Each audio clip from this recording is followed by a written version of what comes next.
Welcome back student. हम mathematics पढ़ रहे हैं और मैथमेटिक्स में कुछ बेसिक चीज़ें भी हमें पढ़ते रहना चाहिए। तो आज एक टॉपिक मैंने रिवीजन के लिए सेलेक्ट किया है जिसमें हम पढ़ेंगे decimal expansion of a rational number. तो डेसिमल एक्सपांशन क्या होता है? जब हम किसी नंबर को किसी दूसरे नंबर में डिवाइड करते हैं और वो टोटल एक पूर्णांक हमें नहीं देता है तो वहाँ पर डेसिमल पॉइंट हमें लगाना पड़ता है। जैसा कि आपको एग्जांपल में दिख रहा है, पाई की वैल्यू हम 22/7 मान लेते हैं और फिर क्या लिख देते हैं, इसे 3.14।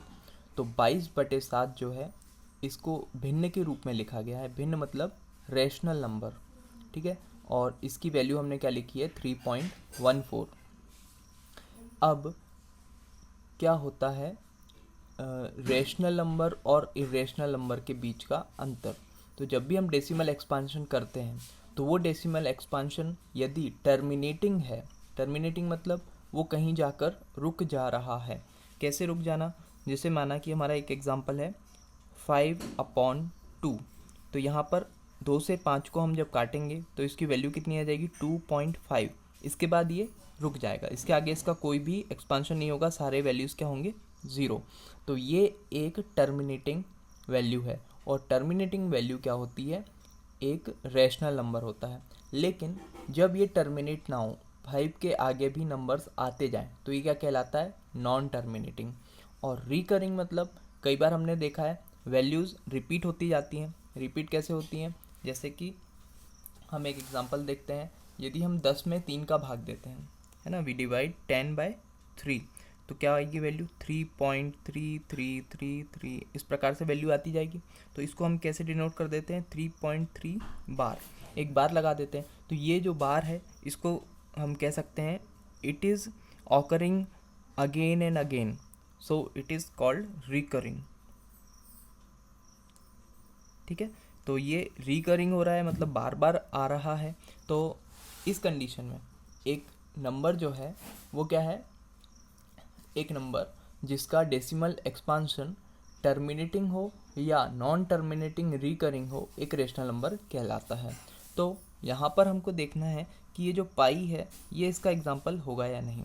तो इसमें हम एक्सपांशन करके देखेंगे 22/7 का, कि ये 22/7 हमें कौन सी वैल्यू देता है और एक्चुअल में पाई की वैल्यू क्या होती है। फिर हम देखेंगे कि ये एक्चुअल में रैशनल नंबर है या इरेशनल नंबर है।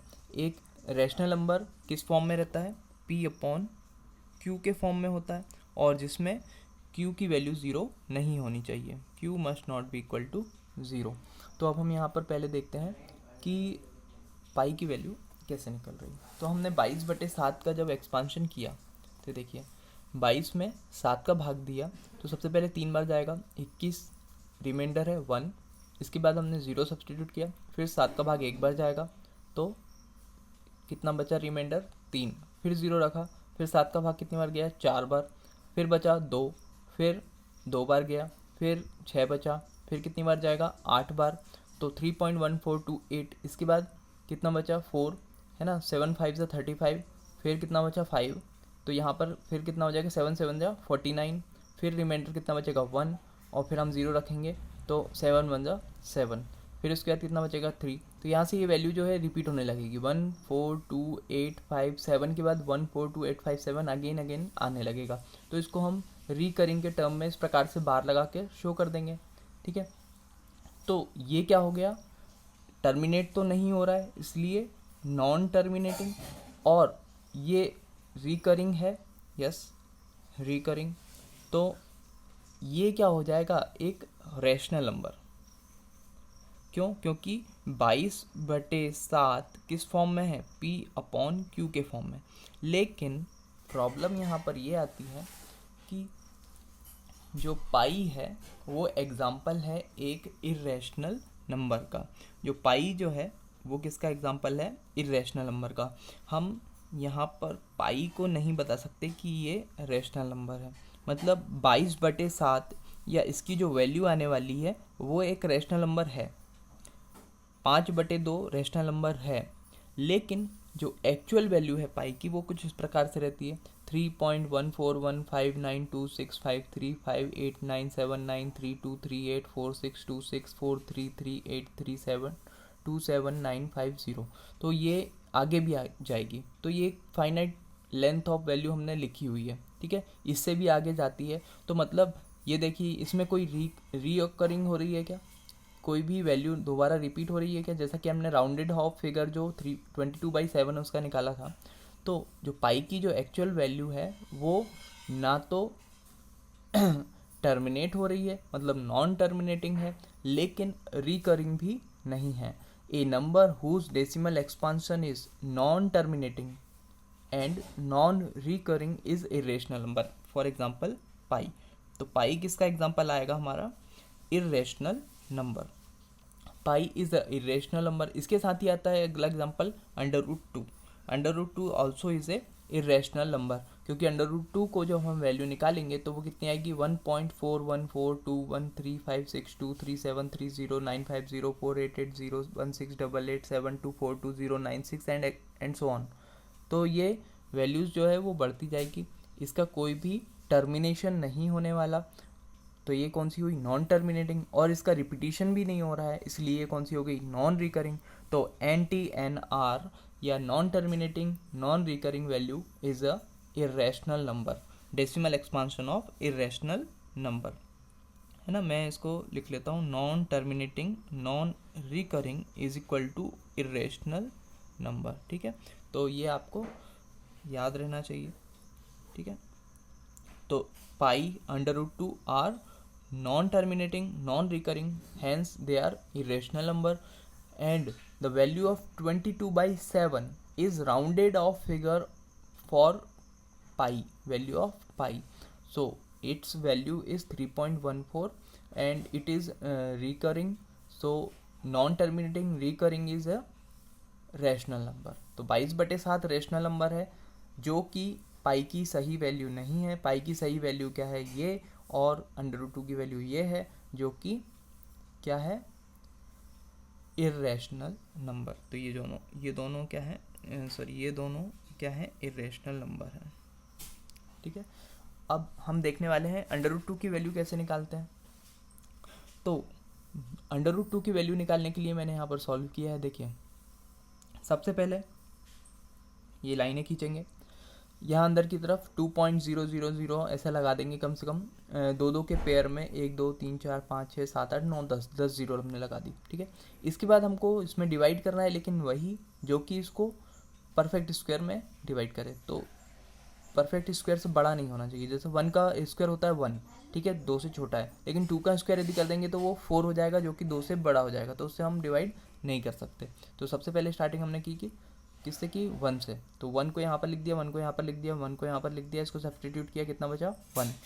अब 1 के साथ में जो जिससे हमने डिवाइड किया था उसी को हमको जोड़ देना है। तो 1 और 1 क्या हो जाएगा? 2। उसके बाद आगे का जो ये बॉक्स, आगे का जो डिजिट है ये खाली छोड़ना है आपको, एक बॉक्स बनाना है, एम्प्टी बॉक्स। इसके बाद यहाँ पर हमको 2 0 लिख लेना है, ऊपर से 2 0 1 के आगे लिख लेना है। तो ये कितना बन गया? 100। अब हमको देखना है कि ये कितने 100 में कौन सी डिजिट से कितनी बार डिवाइड हो सकता है। मान लीजिए 20 लिखते हैं हम, है ना, ये किधर है? 100 है। तो 20 इंटू 0, तो ये तो 0 हो जाएगा, 100 से छोटा है। 21 इंटू 1, तो ये कितना हो जाएगा? 21, ये भी 100 से छोटा है। 22 इंटू 2, ये कितना हो जाएगा? 44, 100 से छोटा है। 23 इंटू 3, 3 3 9, 3 2 6, 69, ये भी 100 से छोटा है। 24 into 4, 4 4 16, 4 2 8 plus 1 9, it is less than 100. Again further we take 25 into 5, 5 5 is 25, and 5 2 is 10 plus 2 12, 125. It is greater than 100, so we cannot take this value, we will take 24/4. तो 24 हमने लिया, 4 times 96, रिमाइंडर इज 4। हम यहाँ पर जैसे 1 को 1 में जोड़ दिया था, यहाँ पर जो वैल्यू ली है 4, उसमें 4 को ऐड कर देंगे, तो ये कितना हो जाएगा? 28। अगेन अगले डिजिट के लिए हम बॉक्स को फ्री छोड़ देंगे। अब हमारे पास जो नया वैल्यू है कितना है? 400 है। अब 281, अब देखिए 281 इंटू 1, तो इसकी वैल्यू कितनी आ जाएगी? 281। इट इज़ लेस देन 400, ठीक है। अब अगला हम लेते हैं 282 इंटू 2, 2 टू ज़ 4, 2 8 ज़ 16, 6, 2 टू ज़ 4 plus 1 5, it is greater than 400, तो we can not take this value, we will take this 281, here also 1 आएगा, है ना। तो 1, अब यहाँ पर इसको सब्सटीट्यूट कर दिया, 281 तो 119 आ गया, 00 हमने ऊपर से लिख दिया, 281 प्लस 1 282, अगेन आगे वाले बॉक्स खाली छोड़ देंगे। फिर हम देखेंगे वैल्यू कितनी है 11,900, और यहाँ पर वैल्यू इस डिजिट को लिखने के बाद लगभग 3,000 हो जाएगी, है ना। 2800 है, 3,000 हो जाएगी, तो 3 दर का 9, है ना, 9,000 हो जाएगा। यदि 3 चौके 12, 3 चौके 12 में ये ज़्यादा वैल्यू हो जाएगी, या कम होगी या बराबर हो सकती है। तो हम करके देखते हैं, 2 8 2 3 इंटू 3 करते हैं, तो 3 3 ज़ 9, 3 2 ज़ 6, 3 8 ज़ 24, 3 2 ज़ 6, है ना, 8 4 6 9, it is very small value. Now we will take 2 8 2 4 into 2 into 4, तो यहाँ पर इसकी वैल्यू कितनी है, 4 4 ज़ 16, ये आ रही 11,296, तो इट इज़ लेस देन 11,900। तो हम इसको सब्सटीट्यूट करेंगे, 2 8 2 4 और प्लस 4 कर देंगे, यहाँ पर सब्सटीट्यूट करने के बाद कितनी वैल्यू आई 604, अगेन हम यहाँ पर 2 0 लिख लेंगे ऊपर से। यहाँ पर अब ये अगला बॉक्स इसको जोड़ दिया, 2824 प्लस 4 2828, नेक्स्ट बॉक्स रिमेन, है ना, तो इसको खाली छोड़ देंगे। अभी ये लगभग वैल्यू कितनी है 28,000, और यहाँ कितना आया 60,000, लगभग कितनी बार में जाएगा 2 बार में, तो 28282 इंटू 2, तो ये हो जाएगा 56564, ये ठीक है। इसको यहाँ रख देंगे, रिमाइंडर बचा इतना, तो इतना सफिशियंट। अब जो भी वैल्यूज़ आई थी 1 पॉइंट लगाने के बाद फर्स्ट बॉक्स में 4 1 4, फिर क्या है 2, तो इस प्रकार से ये आगे बढ़ते जाएगा, ये वैल्यू कहीं भी टर्मिनेट नहीं होगी और रिपीट भी नहीं होगी। तो √2 इज़ अ इरेशनल नंबर। फिर से मैं बताना चाहूँगा, pi as well as √2 both are irrational numbers, ठीक है। तो इस प्रकार से हमने इस वीडियो में √2 की वैल्यू मैन्युअली कैलकुलेट करना देखा, है ना। √2 की कोई भी वैल्यू का वही ट्रिक होता है, और क्या देखा कि रैशनल नंबर और इरेशनल नंबर को हम कैसे पहचानेंगे, है ना, उनकी क्या डेफिनेशन होती है ना। यदि NT/NR है तो इरेशनल नंबर है, बाकी सारी कंडीशन में रैशनल नंबर है, ठीक है। Thank you very much, please like and subscribe.